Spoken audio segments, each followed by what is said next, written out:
চাচা আপনি কিছু বিক্রি তোরা করে আমাকে ওরকমই ভাববেন না, আমি বাঁচতে চাই। তোরা করে আমাকে এখান থেকে উদ্ধার করো, আমাকে এখান থেকে নিয়ে চলে। স্যার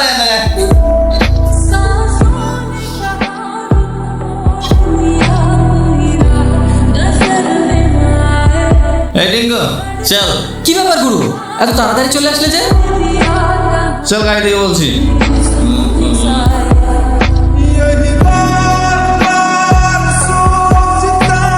আগনা যেদিকে যেতে পড়ে যাবো যে।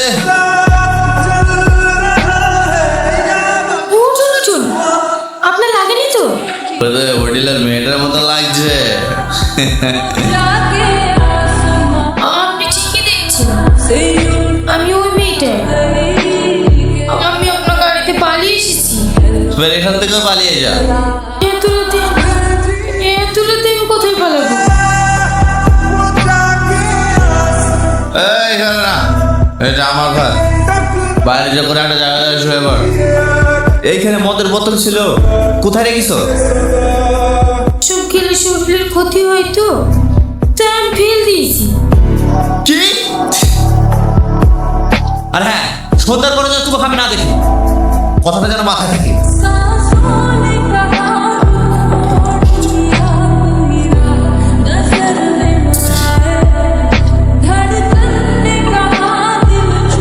এবার তোমার উচিত শিক্ষা হয়েছে তো? কতবার করে বলি গুরু মাল খেয়ে গাড়ি চালিও না। এবার থাকো 2 মাস বিছানায় পড়ে। আরে একই কথা খবর বলবে, বলছি তো। যা যা, তুই বাড়ি যা, আমাকে একটু একা থাকতে দে।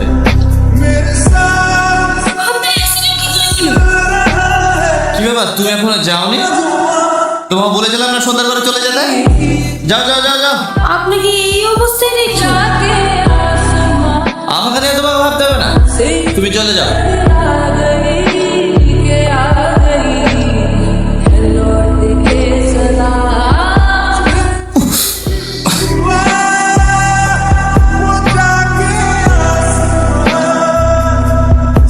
কোথায় যাবে?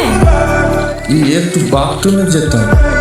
ঠিক আছে চলেন, আমি আপনাকে নিয়ে যাচ্ছি। না না থাক, তুমি চলে যাও, আমি একা যেতে পারবো।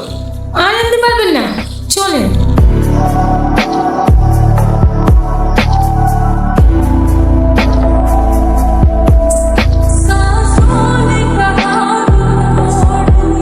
এই টনি, তোকে একটা কথা জিজ্ঞাসা করার ছিল। তুই অনেকদিন আসিসনি তো, তাই জিজ্ঞাসা করা হয়নি। কি কথা? আরে মনে করে দেখ, একটা নতুন মেয়ে এসেছিল না, সালমা বলে না? তুই তো মেয়েটার কাছে প্রথম গেছিলি। মেয়েটা না রাত্রেই পালিয়ে গেছে। তুই তো অনেক হোটেলে যাস, মেয়েটাকে কি কোথাও দেখেছিস?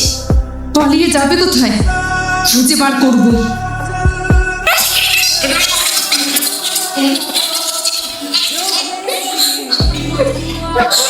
পাচ্ছি কেন ওকে?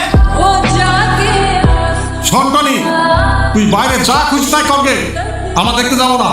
কিন্তু এই সমাজে মেয়ে নিয়ে ফুর্তি করবি, সেটা আমরা মেনে নেবো না। বল, ওই মেয়েটা তো কে হয় বল? ও আমার বউ, ওকে আমি বিয়ে করেছি। টনি, তুই কোথায় বিয়ে করেছিস না করেছিস আমরা দেখতে যাবো না। এই সমাজে থাকতে হলে সমাজের নিয়ম কানুন মেনে বিয়ে করতে হবে। ঠিক আছে, আমি আপনাদের কথা বলেন, কালকে ওকে বিয়ে করবো। আরে বাহ গুরু, পাঞ্জাবি পরে তো একদম তোমাকে হিরো লাগছে। ডাইভার বলে মনেই হচ্ছে না। পণ্ডিতপুর নিবাসী মৃত জাহাঙ্গীর শেখের পুত্র টনি শেখ 10,001 টাকা দিনমহারের পরিবর্তে তোমাকে বিয়ে করতে রাজি হয়েছে। তুমি কি রাজি আছো? বলে মা কবুল। বিয়ে হবে না। কেন স্যার, এরা তো প্রাপ্তবয়স্ক, বিয়ে হবে না কেন? প্রাপ্তবয়স্ক সে ঠিক আছে, কিন্তু এই ছেলেটা মেয়েটাকে কিডন্যাপ করে এনে চুরি করে বিয়ে করছে। এদের দুজনকে নিয়ে চলো। স্যার স্যার আপনাকে ভুল হচ্ছে স্যার। স্যার আমরা কিডন্যাপ করিনি স্যার। স্যার তুই কি ভেবেছিস ওইখান থেকে পালিয়ে এসে বিয়ে করে সংসার করবি না? চল আজকে তোর এমন হাল করবো না, জীবনে বিয়ে করে না মুখ খেলবি নি। চল।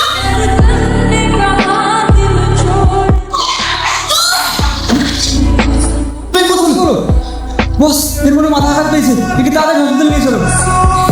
এখানে থাকা যাবে না, চোখে কি বলো?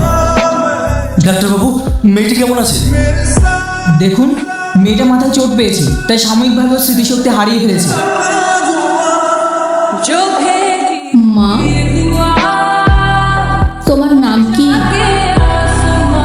ও আমি জানি না, ওর কিছু মনে পড়ছে না। কিরে, মেয়েটার কোনো ঠিকানা পেলি? না, সব জায়গায় খোঁজ নিয়ে দেখলাম, মেয়েটার কোনো ঠিকানা পাওয়া যাচ্ছে না। পাড়ার লোকেও নানান কথা বলছে। মেয়েটাকে নিয়ে কি যে করি, মেয়েটাকে বিয়ে কর।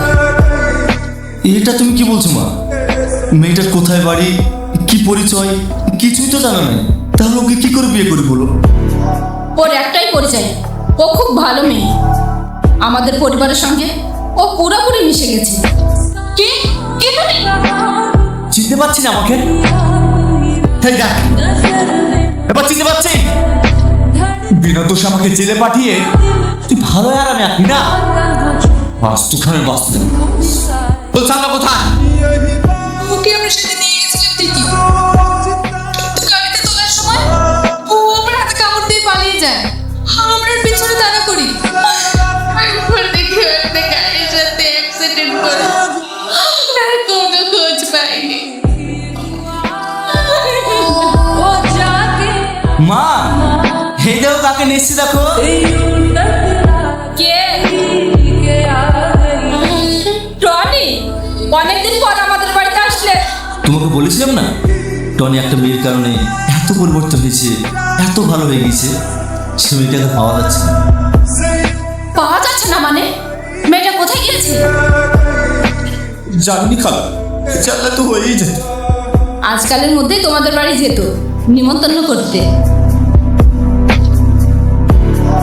তুই বিয়ে করছিস ভাই?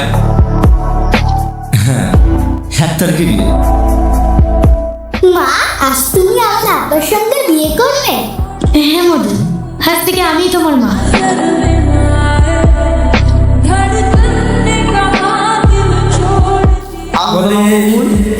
তোকে ছাড়া। বলো মা, বলো কবুল। পণ্ডিতপুর নিবাসী মৃত জাহাঙ্গীর শেখের পুত্র টনি শেখ 10,001 টাকা দিন। তোমার কে আপনি?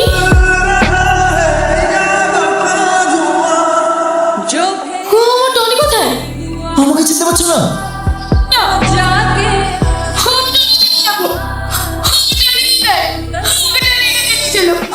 তোমার নাম সালমা? টনি তো আজকে আমার বিয়েতে আসার কথা ছিল। ও এসেছিল সুমন ভাই, গুরু এসেছিল। সালমা, জেল থেকে বেরোনোর পর গুরু তোমাকে পাগলের মতো খুঁজেছে। আর যা সুমন ভাই, খুলনা সত্যি পাগল, নিজের কষ্টের কথা কাউকে শেয়ার করতে চায় না, শুধুমাত্র তোমার মেয়ের মুখের দিকে তাকিয়ে হাজার কত মুখে চেপে এখান থেকে তিনভাবে চলে গেল। আমি জানি না। ঠিক আছে, এসো।